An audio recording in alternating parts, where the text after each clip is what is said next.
telepon. Halo, assalamualaikum warahmatullahi wabarakatuh, Bang Ihsanuddin. Waalaikumsalam warahmatullahi wabarakatuh. Semoga kabar sehat ya, Bang Ihsanuddin di pagi hari ini ya. Insya Allah, insya Allah. Amin, amin, amin. Insya Allah, amin. Kita akan menyoroti beberapa Amin, hal, amin. Bang Ihsanuddin, dari luar negeri dan juga Iya, di dalam negeri. Namun saya ke luar negeri terlebih dahulu, Bang Ihsanuddin. Kita sudah iya, berapa banyak gitu ya orang-orang yang setiap melihat timeline media sosialnya tentang Palestina, pembunuhan dan juga pembantaian terus-menerus, apalagi yang terbaru ini bayi-bayi terbakar gitu ya oleh senjata-senjata yang terus diberikan oleh Zionis Israel. Pertanyaannya Bang iya. Ihsanuddin, sebenarnya selain Amerika dan Barat dalam beberapa hal ini, beberapa negara, sponsor utama gitu ya yang mendukung Israel untuk terus-menerus seperti ini itu sebenarnya apa gitu? Lalu apa yang membuat negara-negara Muslim gitu ya, negara-negara yang memiliki suara itu seperti takut kehilangan sponsor-sponsor itu gitu? Bagaimana Bang Ihsanuddin melihat yang membuat kita selalu heran gitu ya, sikap dunia yang biasa-biasa seperti ini melihat kekejaman yang terus terjadi di sana. Banyak faktor yang mendorong itu Bang Ihsanuddin. Selain itu nanti juga kita akan menyoroti tentang dalam negeri gitu ya, masalah UKT dan kesejahteraan pendidikan. Kita ke Gaza dulu Bang Ihsanuddin, yang terbaru ini bagaimana Bang Ihsanuddin melihat kata sponsor kekejaman ini? Yang pertama ketika Bismillahirrahmanirrahim. Yang pertama ketika kita lihat eh, Mahkamah Internasional memutuskan bahwa dua pihak salah, baik Hamas maupun Benyamin Netanyahu dengan Menhannya, maka eh, saya berpendapat Mahkamah tidak fair. Ya. Karena seperti yang Hamas melakukan pembelaan,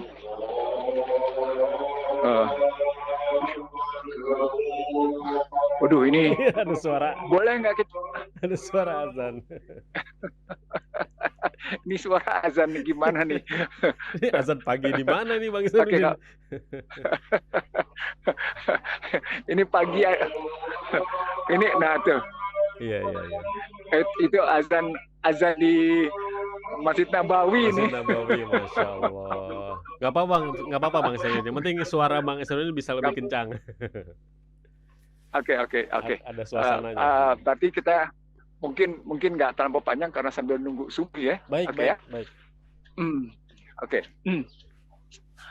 Yang pertama tadi kalau kita lihat ketidakfairan Mahkamah Internasional, karena Hamas sendiri menyatakan bagaimana tanah kami diambil, kami terusir, kami menjadi korban, tapi kami menjadi pelaku. Iya. Itu dianggap sebagai tidak fair. Itu yang disebut oleh Hamas. Yang kedua, bagaimana Benyamin Netanyahu bersama Joe Biden tegas-tegas menyatakan menolak dan akan terus melakukan pembelaan bahwa apa yang dilakukan oleh Benyamin Netanyahu adalah benar. Itu kan kesalahan amat sangat luar biasa gitu. Iya. Kondisi begitu. Jadi kalau dilihat dari situasi itu ada yang salah dalam cara itu. Nah, yang kita lihat sekarang kalau begitu ini bukan cuma sekedar soal perang pendudukan, perang pengambil alihan, tapi lebih merupakan perang yang seperti yang saya sebut, tetap merupakan perang agama.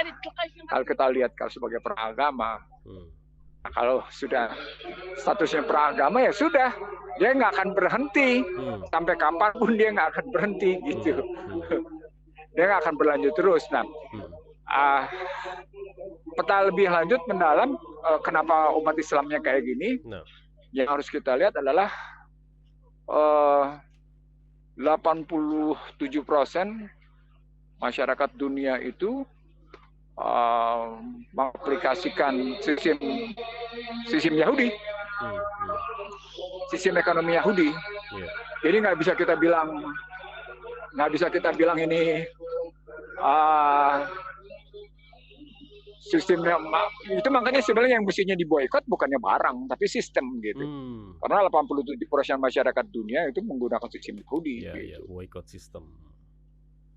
Jadi boikot sistem. Nah, yang kedua, kalau dilihat dari segi kekuatan, hulu ledak nuklir memang lebih banyak dimiliki oleh Amerika, dan itu menakutkan kalau sampai perang. Walaupun itu statusnya ketika diancam juga oleh Putin, mereka ketakutan juga gitu. Yeah. Ada ketakutan yang luar biasa ketika Putin menyatakan kami siap untuk melakukan perang nuklir. Yang ketiga yang mesti dilihat, sebenarnya mereka lemah. Kalau dilihat dari kesediaan pertarungan yang muncul dari Ukraina, Rusia, dalam buku saya sebut sebenarnya proksi Ukraina itu adalah proksinya NATO. Dan ketika Ukraina lawan NATO itu, ketika Rusia melawan NATO kayak gitu, suka tidak suka, setuju tidak setuju, ada kekuatan lain yang bicara di situ gitu. Yang paling penting adalah ketika kita ngelihat juga Hamas yang kekuatan kecil bisa ngelawan kekuatan negara-negara besar, gimana ceritanya? Ada kekuatan lain yang dimiliki oleh Hamas di situ. Itu yang saya sebut bahwa dunia tidak akan pernah adil. Seperti yang saya bilang, perang untuk damai-damai, untuk perang untuk ekonomi, untuk perang gitu ya. Artinya nggak akan ada ekonomi untuk keadilan, nggak akan ada. Jadi perspektif penggunaan kata ekonomi untuk damai itu sesuatu yang hampir muskil itu terjadi. Dan itulah fakta bahwa memang terjadi ketidakadilan gitu. Kalau melihat dari perspektif itu, ngelihatnya. Nah, yang paling mendasar lagi di sini kelihatan bahwa mereka berhasil memecah belah umat Islam. Itu yang paling mendasar. Mereka berhasil memecah belah umat Islam, mereka berhasil menyatukan pemikiran mereka, walaupun di antara mereka sendiri nggak nyatu. Ada kasus misalnya pada penundaan pandemic agreement dan pada penundaan CBDC di House Representative yang melarang Federal Reserve untuk melahirkan kesepakatan CBDC. Maka kelihatan mereka nggak sepakat. Jadi 24 Mei kemarin itu ada dua keputusan penting. Mereka tidak sepakat soal One Health, soal pandemic agreement. Mereka juga tidak sepakat soal CBDC. Artinya sesungguhnya mereka cuma tinggal punya kekuatan satu. Kekuatan mereka satu itu ya nggak lebih nggak kurang pada kekuatan militer. Dan itu yang terjadi pada Hamas sekarang. Itu yang terjadi pada Ukraina gitu. Melihatnya. Nah sebenarnya kalau umat Islamnya bersatu, ngelawan sistem, kita menang. Tapi karena kita berhasil diacak-acak ya kayak gitu melihatnya. Itu yang saya lihat pada posisi konstruksi Israel bersama Amerika, bersama Perancis, Jerman, dan Inggris. Tapi sementara Uni Eropa juga kalau dilihat ambruk, nggak karu-karuan, habis gitu. Jadi kalau data terakhir menunjukkan kacau betul itu, kekacauan yang terjadi gitu melihatnya. Ini kan mesin-mesin perang Zionis yang disponsori oleh banyak negara kan berjalan terus gitu ya. Bahkan suplainya itu jalan terus. Zionis Israel bahkan beberapa kali gitu melalui beberapa media menekan usaha besar, perusahaan-perusahaan besar untuk terus menyuplai dana gitu ke mereka, karena bagaimana Israel ini kehabisan dana gitu ya. Tanpa disadari ya tadi masyarakat juga pimpinan-pimpinan negara tanpa langsung terus mendukung itu gitu. Kalau hanya dengan boikot barang, boikot sistemnya tidak terjadi, mungkin akan terus menerusnya seperti ini gitu Bang Ihsanuddin ya. Lalu kita nanti ke dalam negeri, Bang Ihsanuddin sedikit singgung mengenai isu UKT dan juga kaitannya dengan kesejahteraan pendidikan di negeri kapitalis ini. Monggo Bang Ihsanuddin. Yang pertama kalau kita terusin model dolar menguasai dunia, selama itu juga kita mendukung mereka. Jadi cara mereka menguasai dolar, cara mereka menguasai minyak, emas, komoditas strategis, ya selama itu juga mereka akan terus begitu, dan beban perang itu lewat nilai tukar dolar, lewat penguasaan pada komoditas strategis dibebankan kepada negara-negara yang tergantung pada mereka. Jadi seperti Indonesia, sesungguhnya Indonesia membiayai, istilah saya, Indonesia membiayai Amerika. Kalau kita terusin sedikit, bagaimana lobby-lobby Israel ke Kongres, itu disebut berapa dananya yang keluar. Bahkan saya punya dana tentang peningkatan jumlah dana terus-menerus kepada sejumlah anggota Kongres gitu. Data-data itu kelihatan. Jadi kalau kita mau ngambil lebih lanjut bagaimana cerita dolar sekarang tetap dipertahankan melalui senjata nilai tukarnya, melalui senjata suku bunganya dan inflasi, ya selama itu mereka merasa industri militer mereka bisa berkembang, industri keuangan mereka bisa berkembang, industri budaya mereka bisa berkembang, industri energi mereka tetap bisa berkembang, dan kita tunduk sama mereka total dari mulai secara sistemik struktural yang saya maksud ketertundukan itu gitu. Itu yang sesungguhnya akhirnya umat Islam tidak berdaya menghadapi itu, karena secara sistemik struktural dipegang sama mereka. Salah satu contoh sederhananya lah ketika kemarin kita menyaksikan Starlink yang sudah beredar sebanyak 5.000 unit di angkasa sana, kita seakan-akan tidak berdaya. Indonesia seakan-akan tidak berdaya menghadapi Starlink yang ngeprank Indonesia, lalu tiba-tiba meminta pasar, meminta pasar itu dari Indonesia. Padahal di belakang Starlink itu seperti saya bilang, itu bagian dari strategi CBDC, bagian dari strategi One Health. Untungnya 24 dan 25 Mei kemarin CBDC-nya gagal, One Health-nya pandemic agreement-nya gagal. Gitu. Tapi tetap saja mereka dengan industri militer mereka, dengan industri keuangan mereka, dengan industri energi, industri pangan mereka, ya mereka mendikte dunia. Yang secara tidak langsung kita sebenarnya sedang membiayai. Ya ketika kita bilang Amerika adalah Israel kecil, dan kita bilang juga kita bilang bahwanya namanya Amerika adalah Israel besar gitu. Ya kita sedang biayai mereka habis-habisan, gitu. Itu yang kita tidak sadari, main kayak gitu. Nah itu nanti saya lukiskan dengan baik di buku Prahara Bangsa karena datanya makin lengkap gitu. Saya menyelusuri lebih dalam pembiayaan yang muncul dari industri farmasi dan permainan yang mereka lakukan lewat industri keuangan. Gitu. Makanya boykot sistem ini berat sepertinya ya. Sebenarnya enggak. Oh gitu. Sebenarnya enggak. Jadi kalau kita pakai teori substitusi, kalau kita pakai teori keseimbangan atau kita pakai teori dikotomi, Allah selalu memberi jalan bagi kita untuk, menurut saya ya, ini saya tidak mimpi ya, tapi karena memang saya bangun konsepnya gitu, sebenarnya nggak berat. Persoalan pokoknya adalah kita takut dengan sair-sair yang mereka bangunkan yang saya sebut sebagai 7E. 7E itu. Jadi kita takut dengan sair-sair yang mereka bangun. Di tengah memang ada intimidasi tentunya. Nah, intimidasinya itu yang membuat seakan-akan, ya contoh sederhana, Indonesia dalam situasi yang namanya ekonomi politik bebas aktif tiba-tiba mendaftarkan diri ke OECD. Itu kan menyerahkan di bawah kekuasaan dolar Amerika. Gimana sih? Ketakutan.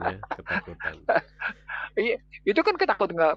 Di tengah yang namanya kalau ikut perdebatan tentang mata uang yang sedang berkembang dahsyat luar biasa, dan itu kan diikuti dengan IT.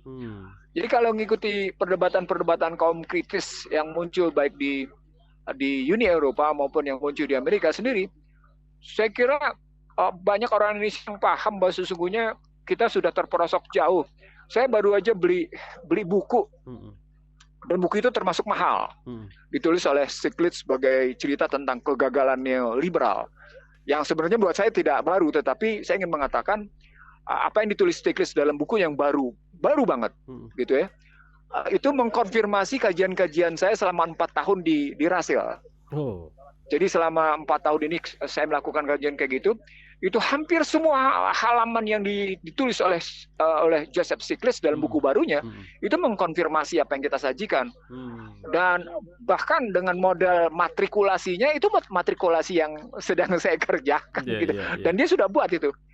Jadi gini, kalau saja dia bisa bikin kayak gitu ya, bahwa yang namanya sistem mereka adalah gagal baik di Uni Eropa maupun di Amerika, maka sesungguhnya kan ada yang aneh kalau kita ngikut-ngikut Betul, mereka betul. gitu. Seharusnya yang takut itu Waalaikumsalam. sebenarnya mereka ya.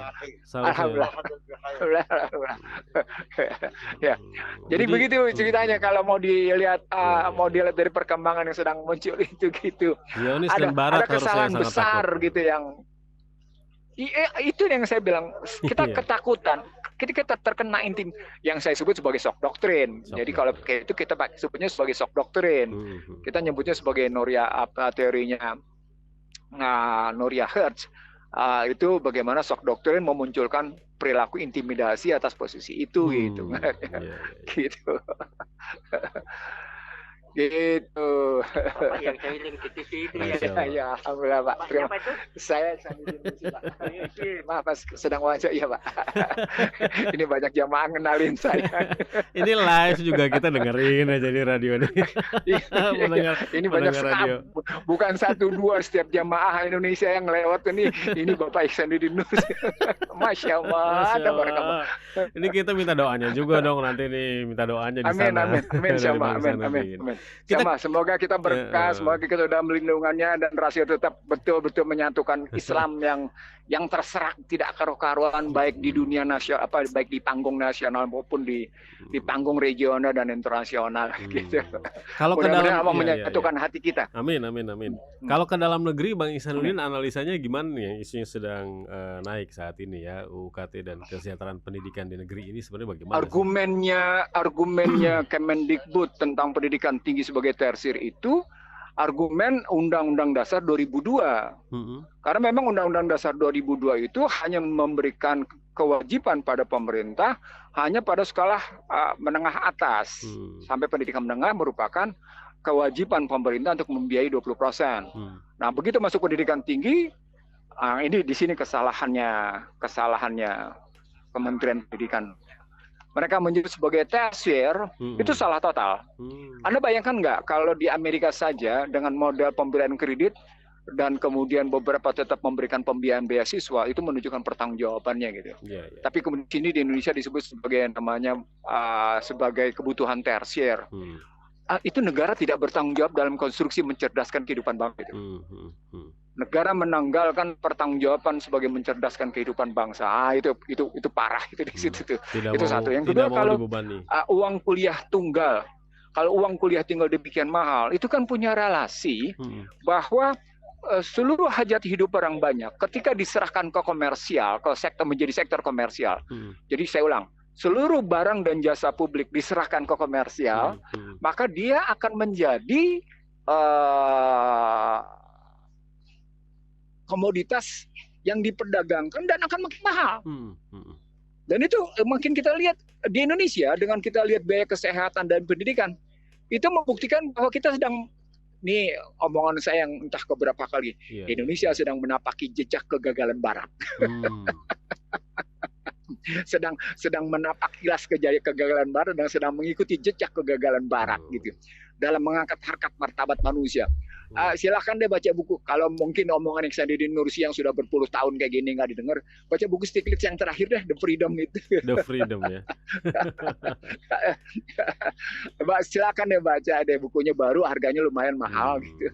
Istilahnya itu tapi saya terus terang saya merasa bersyukur pikiran saya terkonfirmasi gitu ya. Saya tidak merasa kecil di hadapan seorang Joseph Stiglitz, penerima Nobel Ekonomi. Tapi buat saya, oh iya, dia saja yang non-Muslim mengakui bahwa tidak mungkin hajat hidup orang banyak itu diserahkan ke komersial. Nah, begitu swasta. Pendidikan diserahkan ke komersial dan disebut sebagai kebutuhan tersier, itu bukan pikiran salah, itu pikiran sesat.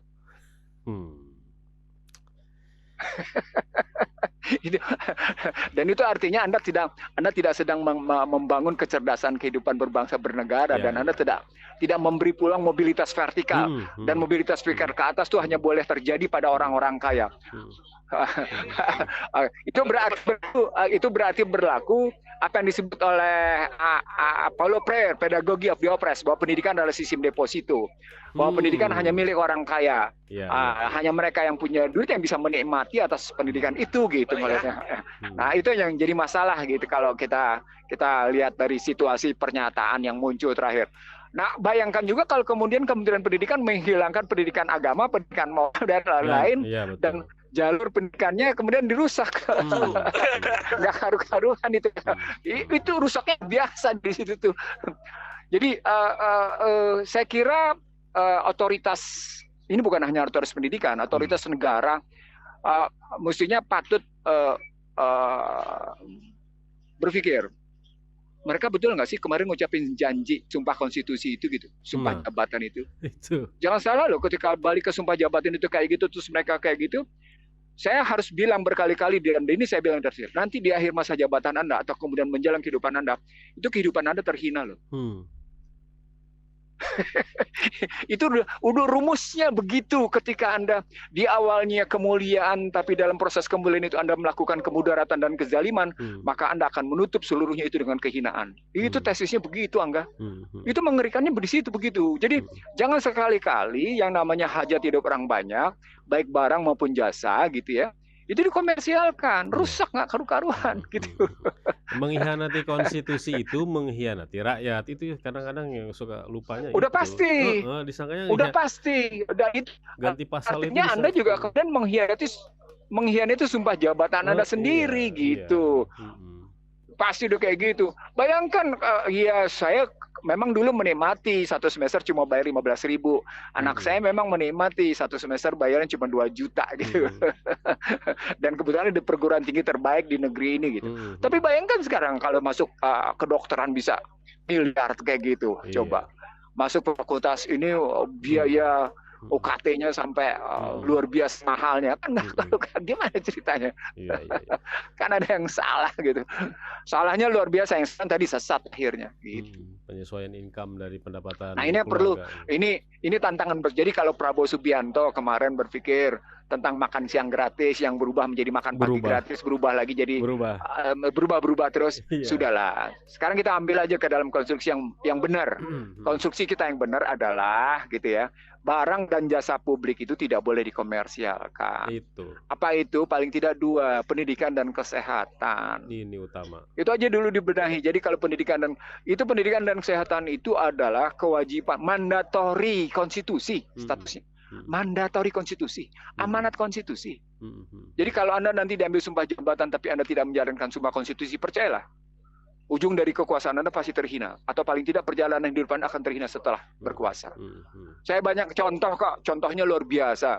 Saya nggak usah sebut siapa contohnya, tapi sebenarnya kalau Anda betul-betul memperhatikan apa yang sedang terjadi gitu di Indonesia dan di panggung region dan internasional, maka bisa kita lihat bahwa sesungguhnya kekuasaan yang dilaksanakan dengan zalim, kekuasaan dijalankan dengan sesat, berujung pada namanya kehinaan.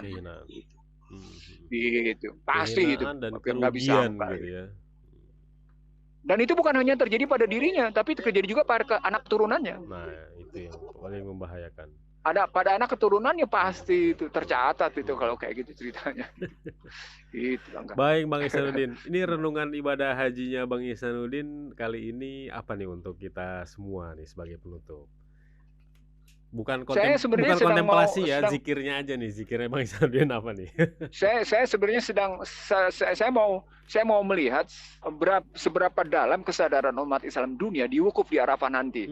Apakah mereka sadar bahwa betapa pentingnya umatan wahidah itu? Dan itu nanti akan kita saksikan pada saat wukuf di Arafah. Apakah wukuf di Arafah itu betul-betul menyatukan umat manusia, umat Islam sedunia gitu? Nah itu wukuf di Arafah itu gitu. Nah saya ingin menyaksikan itu. Saya Masya Allah, tabarakallah, saya terpanggil untuk saya kepingin banget menyaksikan umatan wahidah itu di wukuf Arafah. Dan Masya Allah, Allah memudahkan itu, Angga. Saya ingin mengatakan saya dimudahkan karena panggilan untuk menyaksikan itu. Jadi terjadi atau tidak terjadi, tapi paling tidak saya bisa melihat bahwa ada problem besar dalam upaya kita menyatukan hati umat Islam sedunia, dan itu sesungguhnya harus terjadi pada saat wukuf di Arafah. Betul. Itu yang saya sebut sebagai mungkin saya pernah ngomong di Rasil berapa tahun lalu nih ya, sebagai Kongres Umat Islam Sedunia. Iya. Jadi Kongres Umat Islam Sedunia itulah wukuf di Arafah gitu. Nah, sebelumnya seperti sekarang ini mestinya kelompok-kelompok nasional, kelompok-kelompok regional di Masjid Nabawi, di Makkah Al-Mukarramah gitu ya. Itu mestinya pembicaraan regional dan nasional. Dibahas. Nanti masing-masing kawasan membawa masalahnya, diangkat, lalu diangkat di dalam wukuf di Arafah, dan kemudian kita menentukan setahun ke depan akan begini karena setahun sebelumnya kita begini gitu. Iya. Itulah wukuf di Arafah. Karena itu perlu mabit di Mina sebagai bikin program gitu loh. Lebih lanjutnya logikanya begitu gitu. Nah, apakah itu akan terjadi atau tidak? Ya Allah yang punya keputusan. Iya.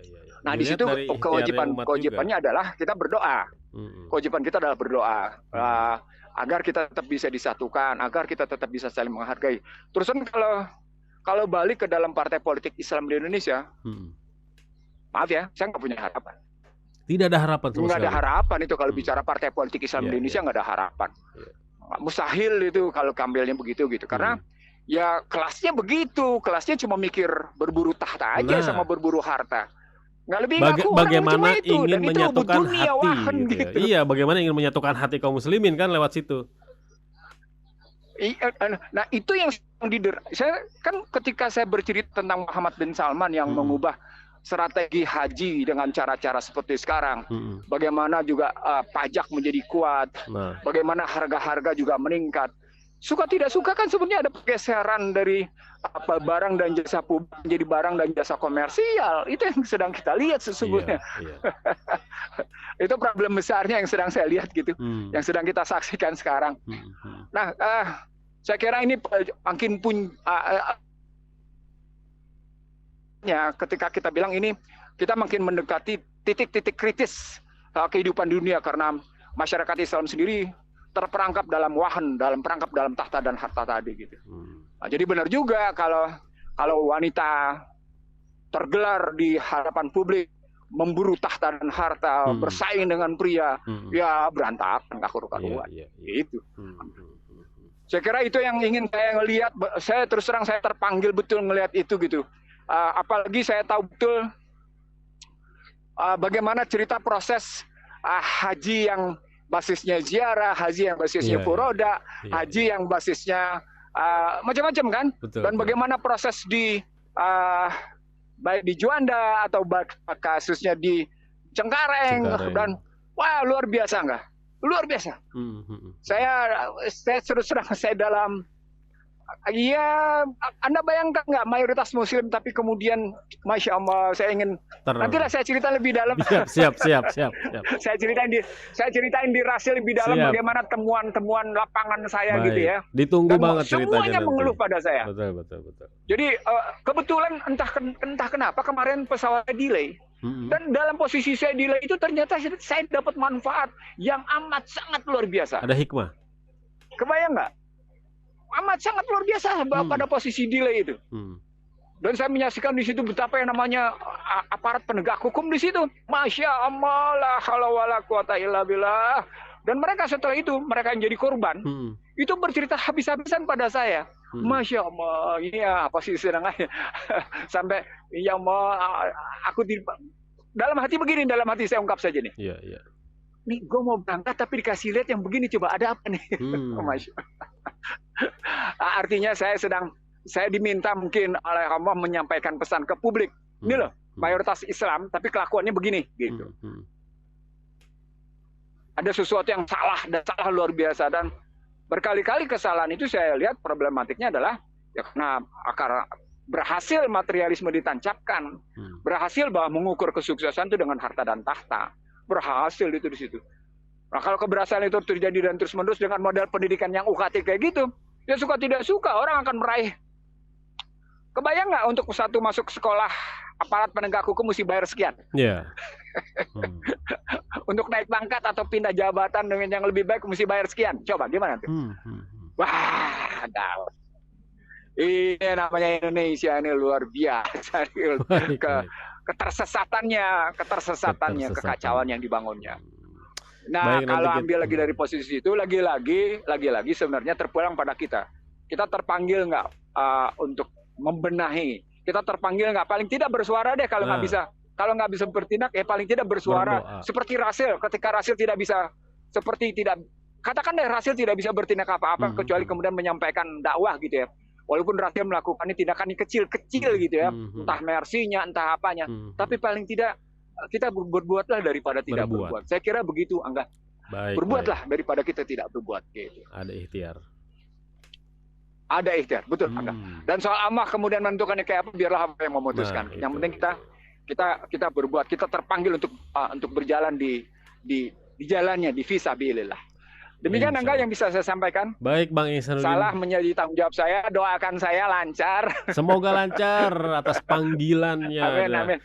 Mudah dan ringan, amin, amin. Doain juga kita semua di sini nih. Makanya kok tahu-tahu di on air. Masya Allah, Bang Ihsanuddin. Karena tadi, jadi ceritanya memang tidak punya rencana, tapi saya terpanggil loh. Gimana sih ini kok suasananya mungkin rawan gitu loh, jadi kayak gitu. Siap. Semoga lancar Bang Ihsanuddin ya. Sehat terus. Asyhadu alla ilaha illa anta wa astaghfiruka wa atubu ilaik. Rabbana atina fid dunya hasanah wa fil akhirati hasanah wa qina azabannar. Wassalamualaikum warahmatullahi wabarakatuh. Waalaikumsalam warahmatullahi wabarakatuh. Terima kasih Bang Ihsanuddin, ini kita ngeganggu waktu ibadahnya nih ya di Tanah Suci. Semoga dilancarkan ibadahnya di sana dan juga kita didoakan selalu oleh Bang Ihsanuddin ya. Semoga mendapatkan berkah semua langkah dan usaha kita di siaran Radio Silaturahim ini.